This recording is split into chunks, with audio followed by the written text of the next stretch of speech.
డబ్బు, అనారోగ్యం, ఉద్యోగం, వ్యాపారం అప్పులతో బాధపడుతున్నారా? వెంటనే ఈ వెబినార్ లో జాయిన్ అవ్వండి. నమస్తే కళ్యాణ్ గారు. నమస్తే జయ గారు. నైనిక అనే ఒక అమ్మాయి మనకి మెయిల్ చేసిందండి. భర్త మీద అమితమైన ప్రేమ, ఆ ప్రేమతో అతను చేసే పనులు అవి మంచివా చెడువా కూడా తను అర్థం చేసుకోలేకపోతుంది. ఎవరికి చెప్పుకోవాలో తెలియక మనకి మెయిల్ చేసిందండి. మరొకసారి కాల్ చేయమంటారు? చేయండి జయ గారు, తప్పకుండా.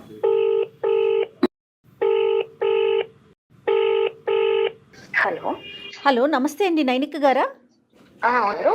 నేను జయానండి, సుమన్ టీవీ అందమైన జీవితం ప్రోగ్రామ్ నుంచి కాల్ చేస్తున్నాను. థ్యాంక్ యూ అండి, కాల్ చేసినందుకు. అసలు నేను వస్తుందని కూడా ఎక్స్పెక్ట్ చేయలేదు ma'am. Thank you so much అండి. నాతో పాటు డాక్టర్ కళ్యాణ్ గారు ఉన్నారు. మీరు ఇంట్లో ఉన్నట్టున్నారండి, కాస్త సౌండ్స్ వస్తూ ఉన్నాయి. పర్వాలేదా, మీరు మాట్లాడతారా? Okay ma'am. రైట్ అండి, ఒక్క నిమిషం. నైనిక నమస్తే అమ్మ. నమస్తే అండి. చెప్పండి అమ్మ, సమస్య ఏంటి? సార్ ఏం చెప్పమంటారు సార్, చెప్పుకుంటే నాకే సిగ్గుచేట్లాగా అనిపిస్తుంది సార్. అది మా హస్బెండ్ తోనే నాకు మెయిన్ ప్రాబ్లం అండి. మాకు మ్యారేజ్ అయ్యి 7 years అయిందండి. అరేంజ్డ్ మ్యారేజా? Arranged marriage sir. 2018 December లో అయ్యింది మాకు. ఇప్పుడు నా ఏజ్ వచ్చేసి 30 years సార్. తనకి 34 సార్. అమ్మా. అయితే నాకు ఒక చిన్న పాప బాబు కూడా ఉన్నారు సార్. మా హస్బెండ్ తో ఇప్పుడు ఏంటంటే నన్ను చూసుకోవడంలో తను ఎక్కడ కూడా లోటు చేయడు సార్. చాలా ఇష్టము, నేనంటే చాలా ప్రేమ కూడా. అన్ని విషయాల్లోనూ బాగుంటది సార్. కాకపోతే ఆయనకి అమ్మాయిలు అంటే పిచ్చో లేకపోతే కామమో అది ఏంటో నాకైతే తెలియటం లేదు సార్. ఏం చేస్తుంటారండి ఆయన? ఇంజనీర్ కింద చేస్తున్నారండి ఒక ప్రైవేట్ ఆఫీస్ లో. ఓకే, అంటే అమ్మాయిల మీద ఇంట్రెస్ట్ ఉందనే విషయం మీరు ఎలా చెప్తున్నారు? అది నన్నే అడుగుతున్నాడండి. అదే నాకు మెయిన్ ప్రాబ్లం. ఇప్పుడు బయట చేసే వాళ్ళు ఎట్లా ఉంటారో మనకు తెలియదు, వాళ్ళు చెప్పకుండా చేస్తారు. ఇప్పుడు మా ఆయనతో నాకు వచ్చిన టార్చర్ ఏంటి అంటే, పెళ్ళయి నేను కన్సీవ్ అయిన వరకు బానే ఉన్నారండి. ఇంకా కన్సీవ్ అయ్యాక కొంచెం మా ఇద్దరి మధ్యన దూరం రావడంతో అప్పటి నుంచే మరి అది అతనిలో మొదలైందా ఆ పిచ్చి అనేది నాకు తెలియదు, లేదా ముందర నుంచి కూడా ఉన్నదా అనేది కూడా నాకు తెలియదు అండి. పిచ్చిని కొద్దిగా డిఫైన్ చేయండి, విడమర్చండి. మాకు అర్థం కావట్లేదు. పిచ్చి పిచ్చి అంటున్నారు, కామం అంటున్నారు. అంటే ఎట్లా అంటే, ఇప్పుడు నేను నా ఫ్రెండ్స్ ఉన్నారు అనుకో సార్, నా ఫోన్ లో వాట్సాప్ స్టేటస్ చూసారు అనుకోండి నా ఫ్రెండ్స్ తో ఏదో ఒకటి, ఈ అమ్మాయి బాగుంది, ఈ అమ్మాయి ఇప్పుడు నాకు తీసుకురా, నేను మాట్లాడతాను అంటాడు. నాకు అమ్మాయిని పరిచయం చేయి అంటాడు. ఇది కొత్తగా వచ్చిన అలవాటమ్మా, లేదంటే 7 సంవత్సరాలు బట్టి కంటిన్యూస్ గా ఉందా? నేను అబ్జర్వ్ చేసింది అయితే, నేను కన్సీవ్ అయిన తర్వాత నుంచి నన్ను ఎక్కువగా ఇలా అడగడం అనేది చేస్తున్నారు. ఫస్ట్ టైం కన్సీవ్ అయినప్పటి నుంచే.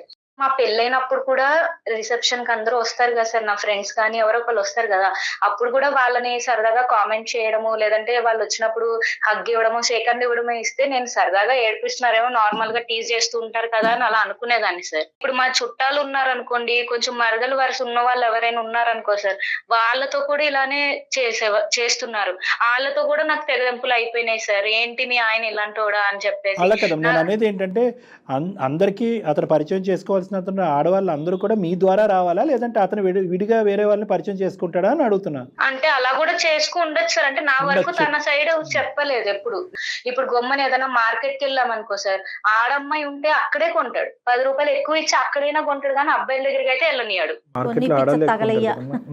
ఆఫీస్ లో వాళ్ళతో ఎలా ఉంటాడు మరి? ఆఫీస్ లో ఆడపిల్లలు ఉండరు అతనికి? నాకు అది తెలియటం లేదు. ఏమైనా అడిగితే ఫ్రెండ్సే కదా, ఫ్రెండ్షిప్ కదా చేస్తున్నాను, నీకేంటి బాధ, మీరు అడిగారు చూసుకుంటున్నాను కదా. ఇంకా ఒక్కసారి అడిగి వదిలేస్తాడమ్మా, ఇది కరెక్ట్ కాదు వదిలేయండి అంటే వదిలేస్తాడా, ఇంక వెంట పడతాడా? లేదు సార్, అదే కదా గోల. మా ఫ్రెండ్స్ ఎవరైనా ఉన్నారనుకోండి, నా ఫోన్ తీసుకొని తానే చాటింగ్ చేసేస్తూ ఉంటారు సార్, ఏవేవో మాట్లాడేస్తూ ఉంటారు. ఒకసారి నాకు తెలియకుండా నెంబర్స్ తీసుకుని ఆయన ఫోన్ నుంచి కూడా చేసేవారు. అంతవరకు వెళ్ళిందా? Okay okay. అప్పుడు వాళ్ళు ఏంటి ఇలాగా మీ ఆయన గారు అంట కదా, నాకు ఎందుకు ఇట్లా చేస్తున్నారంటే నేను మళ్ళీ కవర్ చేసుకోవాల్సి వచ్చేది. అంటే ఆయన పొరుగు నా పొరుగు ఎక్కడ పోతుందో అనుకొని, లేదు నేనే ప్రాంక్ చేశాను, నేనే మిమ్మల్ని నేర్పిద్దామని అలా నేనే మా ఆయన ఫోన్ నుంచి చేశాను, నేను కవర్ చేసుకుంటూ వచ్చేదన్నా. నువ్వు వర్క్ చేస్తున్నావమ్మా? ఈయన టార్చర్ నేను భరించలేక మా ఆఫీస్ వాళ్ళతో కూడా ఇట్లానే మాట్లాడుతూ ఇలా చేస్తూ ఉంటే, అమ్మ నాకు ఎందుకని ఇంకా మానేశాను సార్ నేను. ఇంకేమైనా దొరికినాయి అమ్మ నీకు ఆధారాలు? అంటే అతని ఫోన్ లో మెసేజ్లు గానీ, లేదంటే? అదే సార్, ఇలానే మెసేజ్ చేసేవారు, నువ్వు చాలా బాగున్నావు, ఈ చీరలో ఇంకా చాలా బాగున్నావు, ఈ విధంగా పెట్టేవారు సార్. నీ అందాన్ని నేను వర్ణించలేకపోతున్నాను, ఇంత అసలు అందంగా ఎట్లా పుట్టావు, ఇలాగ కొంచెం బాగా ఫ్లర్టింగ్ మాటలు, రొమాంటిక్ మెసేజ్లు ఇవన్నీ పెట్టేవాడు సార్. ఇంకా దరిద్రం ఏంటంటే, ఆయన ఇప్పుడు నా ఫోన్ లో ఒక ఫోటో చూసారనుకోండి, ఎవరో ఒక స్టేటస్ లో నా ఫ్రెండ్, ఆ అమ్మాయిని కూడా నా ముందే నా దగ్గరే వర్ణించేవాడు సార్. నేను చూడు ఎంత అందంగా ఉందో, ఆమె కళ్ళు చూడు, ఇంకా ఏం చెప్తాను సార్. నాకు అవన్నీ మాటలు విని విని నా చెవులు పేలిపోవాలంటే నన్ను భరించలేకపోతున్నాను సార్. ఈ విషయం మరి మీ పెద్దవాళ్ళ దగ్గర ఎవరి దగ్గర డిస్కస్ చేశారమ్మా మీరు? లేదు మేడం, ఏమని చెప్తాను మేడం, నేను చెప్పలేను కదండి. ఇప్పుడు ఇది ఒక అక్రమ సంబంధం, ఒక ఆడదాంతో బండ్లెక్కి తిరిగేస్తున్నాడంటే ఖచ్చితంగా వెళ్ళి చెప్పచ్చు. ఇదేంటంటే ఈ అమ్మాయి ద్వారానే వచ్చి నన్ను పరిచయం చెయ్యి అని అంటున్నాడు. చూడండి, అంటే ఓకే ఫోన్ తీసుకుని కొద్దిగా ఇంకో లెవెల్లో మెసేజ్ పెడుతున్నాడు, కానీ ఈ అమ్మాయిని బైపాస్ చేసి సీక్రెట్గా ఏదైనా చేసినటువంటి అంశం అయితే కనుక 100 మందిని పిలిచి పంచాయతీ పెట్టించి ఉండేది. ఇది it's all in open secret. అంటే ఇప్పుడు చెప్పుకుంటే నా పరువే పోతుంది కదా మరి. నీకు పరువు కాదమ్మా, నీ కాపురం చూసుకో. నువ్వు పరువు ఆలోచిస్తున్నావు, మరి బయట అసలు అతను అక్కడ ఎక్కడెక్కడ అకౌంట్లు ఓపెన్ చేశాడో, ఏం చేస్తున్నాడో, ఏం జరుగుతుందో. సారీ చెప్పాడు ఎప్పుడైనా? లేదు సార్, తన సైడ్ ఎప్పుడు అట్లా లేదు సార్. నేను అందగాన్ని, నాకు ఎందుకు పడరు, నువ్వే అందగతే, నువ్వే పడినప్పుడు ఎలాంటిదైనా నాకు పడుతుంది, ఇలా డైలాగులు వేసేవారండి. నేను దానికి ఏం సమాధానం చెప్తాను? ఇలాంటి ఒకటైనా కంటిన్యూస్ గా నడిచినటువంటి సందర్భం ఉందా? లేదు సార్, లేదు. అదే అంటున్నాను సార్. ఆయనకి ఎట్లా అంటే రోజుకో ఒక అమ్మాయితో మాట్లాడాలి, అలా అలా ఆలోచిస్తాడు సార్. ఇంత స్థాయిలో నేను బాధపడుతున్నా కూడా నేను ఎక్కడ చెప్పుకోలేకపోతున్నాను. ఎందుకంటే పరువు అంటే ఒక పక్క నుంచి కాపురాన్ని కాపాడాలి, ఇంకో పక్క నుంచి పరువుని కాపాడుకోవాలి. ఇప్పుడు మమ్మల్ని అప్రోచ్ అవడానికి రీజన్ ఏంటి చెప్పండి? అదే మేడం, ఇప్పుడు ఆయనతో నేను ఉండాలా, లేకపోతే నేను వదిలేసి వెళ్ళిపోవాలా, లేదా ఆయన మారతాడా, నాకు ఏం చేయాలో తెలియక నేను ఆ స్థితిలో మీకు కాల్ అనేది చేశాను మేడం. నా అదృష్టమో దురదృష్టమో గానీ ఏ అమ్మాయి కూడా ఆయనకి కనెక్ట్ అవ్వలేదు. ఇంకోటి ఏదైనా ఒక అమ్మాయి అంటే నన్నే అంత బాగా చూసుకుంటున్నాడు, ఆ ప్రేమ నాకు ఇస్తున్నాడు, అంతే ప్రేమ వేరే అమ్మాయికి ఎవరికైనా ఇచ్చినప్పుడు ఆ అమ్మాయి కనెక్ట్ అయిపోతే నా జీవితం ఏమైపోవాలి సార్? నేను రోడ్డుకి వచ్చేసినట్టే కదా, నా 2 పిల్లలు బతికేమైపోవాలి సార్? కనెక్ట్ అవుతాదేమో అనే ఒక భయమో, ఆల్రెడీ కనెక్ట్ అయ్యి ఉండొచ్చు అనే భయం కూడా మాకు ఉంది.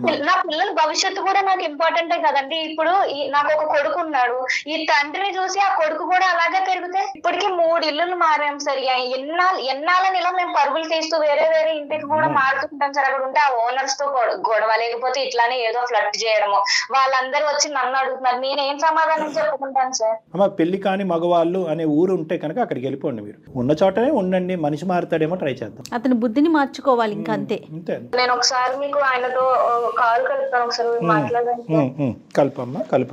మన వరకు రావాల్సినటువంటి అవసరం కూడా లేదు. నీ ప్రవర్తన ఇలాగే ఉంటే నాకు నచ్చదు. నీకు ఫ్రెండ్షిప్సే కావాలంటే నాతో రిలేషన్షిప్ కట్ చేసుకో, వెళ్ళిపోతాను నేను, నా పిల్లలు. హలో, ఎక్కడున్నారు? నేను బయట ఉన్నా, చెప్పు.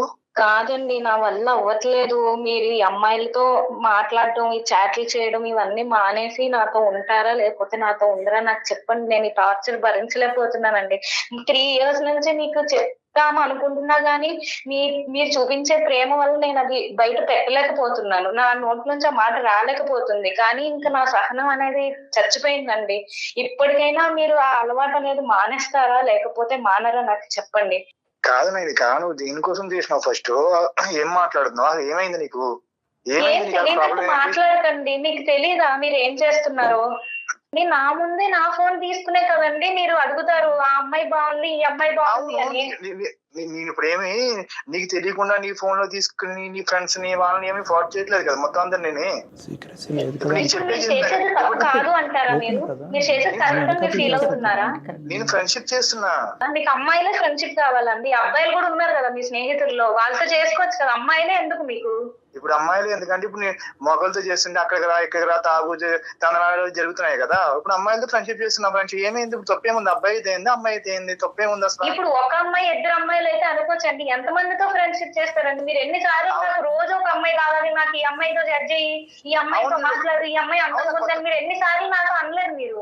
అవును, కొత్త పరిచయం చేసుకుందాం అనుకుంటు, నీకు ప్రాబ్లం ఏముంది? ఇప్పుడు నీకు చెప్పే చేస్తున్నా, నిన్ను ఎలా చూసుకుంటున్నా నేను?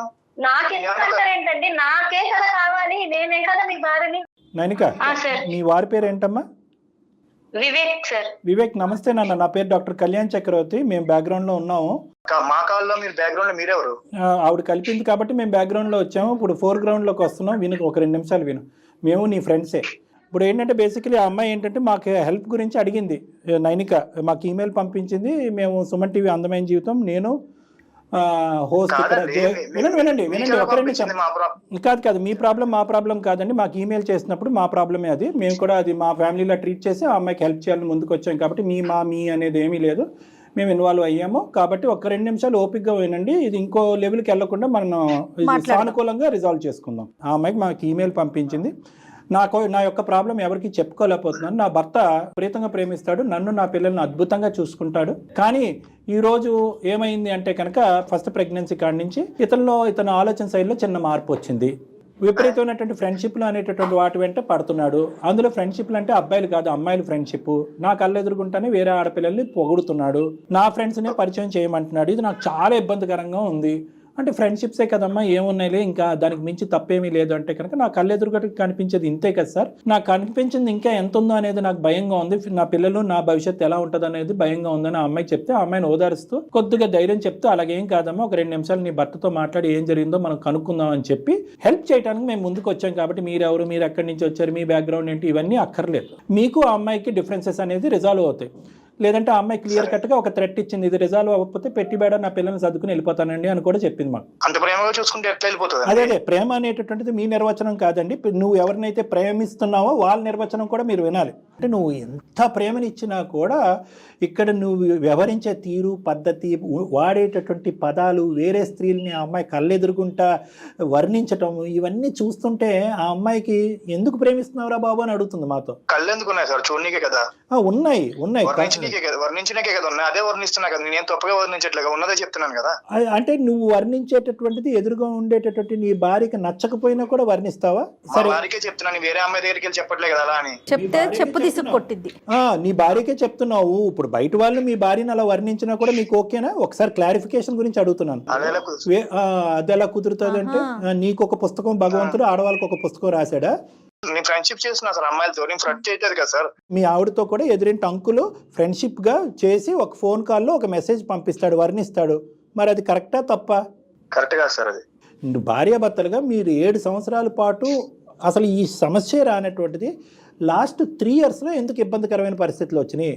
ఇప్పుడు అబ్బాయిలతో అందరితో మాట్లాడుతున్నా, ఇక్కడికి రా అని చెప్పేసి వేరే వేరే వేరే వేరే వేరే ప్రాబ్లమ్స్ అవుతున్నాయి. నాకు ఒక అమ్మాయిలతో నాకు చాట్ చేయడం, అమ్మాయిలతో మాట్లాడటం నాకు ఇష్టం. అంతేగాని వేరే వేరే ఉద్దేశంతో నేను చేయలేదు. కాదు నేను ఏమన్నా మోసం చేశానా? నిన్ను మోసం చేయడం ఏంటండి? ఇప్పుడు నేను కాలుస్తాను, నొప్పిగా ఉంటది, భరించు అంటున్నట్టు ఉంది. నేను చేసేది చేస్తాను, నీకు ప్రేమను ఇస్తున్నాను కదా, నువ్వు హ్యాపీగా ఉండు అంటున్నారు మీరు. నీకు ఎందుకు అలా అనిపించింది? ఇప్పుడు నీకు చెప్పే చేసినా కదా, నేను నీకు చెప్పకుండా చేయట్లేదు కదా ఏమని. నేను ఫ్రెండ్షిప్ చేసినానికి ఏం తప్పు అనిపించింది అందులో?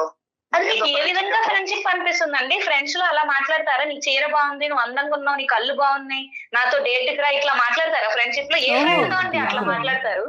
ఇప్పటి వరకు మా ఒక అమ్మాయి చెప్పింది ఏంటంటే, అందంగా ఉన్నావు, డ్రెస్ బాగుంది, చీర బాగుంది అని అన్నదే. కానీ ఇప్పుడు ఇంకో మాట అంది, డేటింగ్కి ఎప్పుడు వెళ్దాము, ఎప్పుడు డేట్ ఇస్తావు, టైం ఇస్తావు అని రిక్వెస్ట్ చేసిన సందర్భాలు కూడా ఉన్నాయంట. అదేంటది మరి?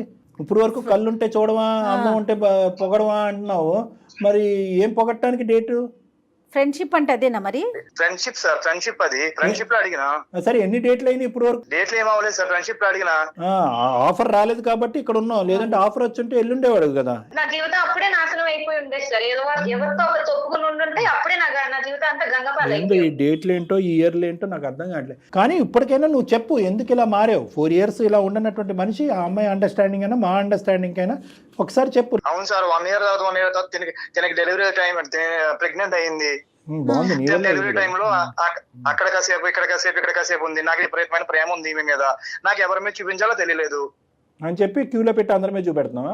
ఎందుకు చూపెడుతున్నా సార్ నేను? ఇప్పుడు ఎంతమంది ఉన్నారు? ఆ అమ్మాయి చెప్పిన లిస్ట్ లోనే 20 మంది చూపించిన. ఇప్పుడు ఆమె చెప్పే చేసినా కదా సార్ నేను. ఇప్పుడు ఆ అమ్మాయికి చెప్పే చేసిన, ఆ అమ్మాయి దగ్గర నెంబర్ తీసుకున్నా, ఆ ఫ్రెండ్ తీసుకున్నా. చెప్పిన తర్వాత సంతోషించిందని భార్య బాధపడిందా? నాకు ఇప్పుడు బాధపడుతుంది సార్. నాకు విపరీతమైన ప్రేమ ఉంది, ఈమె ఇక్కడ నా దగ్గర ఉండట్లేదు, నేనేం చేయాలి ఇప్పుడు? ఆ అమ్మాయి నీకు దూరంగా ఉండటం వల్ల నీ మైండ్ డైవర్ట్ అయ్యి ఎక్కడో బట్టలు నొక్కేవు నువ్వు.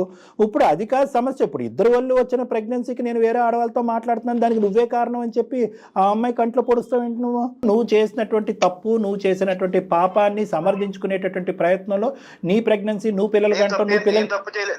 నేనేం తప్పు చేయలేదు సార్ ఫ్రెండ్షిప్ చేసిన. నీ ఫ్రెండ్షిప్ అనేటటువంటి పదానికి నిర్వచనం అది ఎవరిని డిఫైన్ చేస్తాడు నాకైతే తెలియదు, కానీ దీన్ని అయితే మాత్రం ఫ్రెండ్షిప్ అనరు. ఇంట్లో పని చేసే పని పిల్లతో కూడా ఫ్రెండ్షిప్ అంటారా సార్? చెప్పండి సార్ మీరే. పని చేసే వాళ్ళు మనుషులు కాదా? వాళ్ళతో ఫ్రెండ్షిప్ చేస్తే తప్పే ఉంది? నీ హృదయం చాలా విశాలంగా ఉంది నాయన. ఫ్రెండ్షిప్ ఫ్రెండ్షిప్ ఫ్రెండ్షిప్ అని చెప్పి నువ్వు ఎక్కడ పోతున్నావు నాకు అర్థం కావట్లేదు. అంటే నిజంగా డేట్లు వరకే ఉన్నాయా? డేట్లు బైలాటరల్ డేట్స్ అయ్యి ఇద్దరు ఎంతవరకు వెళ్ళినాను? అవన్నీ మీకు చెప్పాల్సిన అవసరం లేదు కదా సార్. అవన్నీ ఎందుకు చెప్పకూడదు? ఇది మా మాట కాదు, నీ భార్య అడిగేటటువంటి మాట. కనీసం సార్ వాళ్ళకైనా చెప్పండి, సొల్యూషన్ దొరుకుతుందనే కదా నేను ఇక్కడ దాకా వచ్చాను. నీకు అన్ని చెప్పే కదా చేస్తావు. నువ్వు మీకు డైవర్ట్ అవడానికి ఒకటే Psychological పాయింట్ problem దొరికిందండి. కళ్యాణ్ మీరు లీవ్ పెట్టేసి నా తోడే ఉండి చూసుకుంటూ ఉండాల్సింది కదా, డైవర్ట్ అయ్యేవారు కాదు కదా. లీవ్ పెట్టేసి ఇంకెవరు చూసుకుంటారు? నేను లీవ్ పెట్టేసి ఏం చేసుకుంటే మరి అలాంటప్పుడు ఇదే మీరు డైవర్షన్ పాయింట్ గా ఎందుకు తీసుకున్నారు? దానికి ఫ్రెండ్షిప్ అనే పేరు ఎందుకు తగిలించారు మీరు? అందులో నీకు తప్పేమనిపించింది? అందులో ఫ్రెండ్షిప్. సరే అండి, అయితే నన్ను వదిలేసేయండి, మీరు అదే ఫ్రెండ్స్ తో కంటిన్యూ అవ్వండి. నేనైతే మీతో అసలు ఇంకా వేగలేను, నేను ఒక్క క్షణం కూడా ఉండలేను. మీరు మారతారేమో నేను ఇయర్స్ మెత్తగా చూసుకుంటూ వచ్చాను, కానీ మీరు మారదని అర్థమవుతుంది. నీ మీద ప్రేమ ఎక్కువే కదా నాయని, ఏం మాట్లాడుతున్నావు నువ్వు ఇప్పుడు? ప్రేమ ఎక్కువైపోతే ఆ ప్రేమను వేరే వాళ్ళకి పంచుతారండి మీరు? ఆ ప్రేమ నాపై చూపించాలి, పిల్లలపైన చూపించాలి. వివేక్ ఒక్క నిమిషం నాన్న, మంచి మాట అడిగా, నేను చెప్తాను, నువ్వు వింటావా? ఆమె మీద ప్రేమ ఎక్కువే చేస్తుంటే ఆమె చూడండి వదిలేస్తా వదిలేస్తా వదిలేస్తా అంటది నాయని. ఏం వివేక్ చేయాలి సార్? నేను వివేక్ వదిలేమంటాను. వివేక్ ఇక్కడ దాకా తీసుకొచ్చి మీరు వదిలించేయట సార్ ఇదంతా చేసుకున్నప్పుడు. లేదు విను, నేను చెప్పేది ఒక్క 2 నిమిషాలు నా మాట విను. ప్రేమ ఎక్కువైపోయింది అనేటటువంటి మాట ఇంకా పదే పదే వాడకు. ఎందుకంటే ప్రేమ ఎక్కువైనటువంటి ప్రేమ ఆ అమ్మాయికి కనిపించాలి, సంతోషంతో ఉబ్బి తబ్బి అయిపోవాలి. ఆ అమ్మాయి కింద మీద పడి దొల్లి ఏడుస్తుంది. ఈ ప్రేమ ఆ అమ్మాయికి వద్దు. నెంబర్ 1, ప్రేమించాలి అనేటటువంటి ఆలోచన నీకు ఉంటే కనుక తనే ప్రేమించేటటువంటి నీ భార్య కోరుకునేటటువంటి వాతావరణాన్ని ఇచ్చేటటువంటి ప్రయత్నం చేయి. నెంబర్ 2, ఫ్రెండ్షిప్ అని అనుకో. నీ ఫ్రెండ్షిప్ అనేటటువంటిది పరిధులు దాటుతుంది.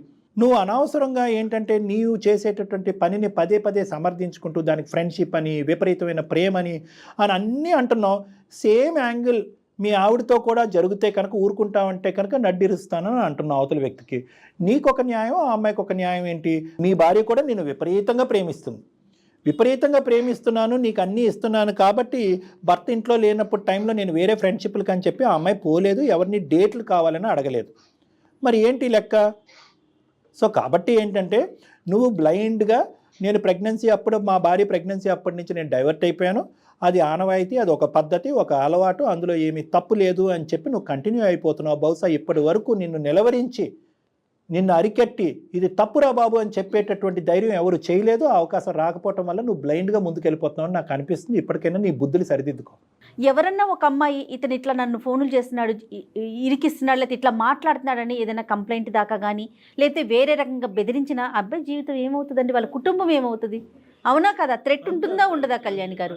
నీ ప్రవర్తనలో రిస్క్ లేకపోయినా నీ మాట తీరు, నీ మెసేజ్లో ఎంత రిస్క్, అవి తీసుకెళ్ళి పబ్లిక్ చేసి పోలీస్ స్టేషన్లో కంప్లైంట్ పెడితే కనుక హెరాస్మెంట్ కింద వస్తుంది తెలుసా? ఉమెన్ హెరాస్మెంట్ కింద వస్తుంది, ఉమెన్ టార్చర్ కింద వస్తుంది. లేదు సార్ నా పిల్లల మీద ప్రమాణం చేసి చెప్తున్నాను సార్. ఇంకా వేరే దానికి వేరే ఎన్నిక ఉండదు సార్. మీకు అసలు నీకు బుద్ధి వచ్చింది, ఆలోచన కలిగింది, ప్రవర్తన మారుతుందనే నమ్మకం నాకు ఉంది. ఏ లెవెల్కి వెళ్ళావు అనేది నేను తవ్వాలి అనుకోవట్లేదు, అది మాట్లాడాలని అనుకోలేదు. మనకు కనిపించిన దాని గురించే మాట్లాడదాం. మీ భార్యకి నచ్చినటువంటి ఈ పిచ్చి అలవాటు మానుకుంటావా? Sir మానుకుంటాను sir. నాకు నా భార్య అంటే పిచ్చి ప్రేమ సార్. నాకు మైండ్ డైవర్ట్ ఎలా జరిగింది సార్ నాకు.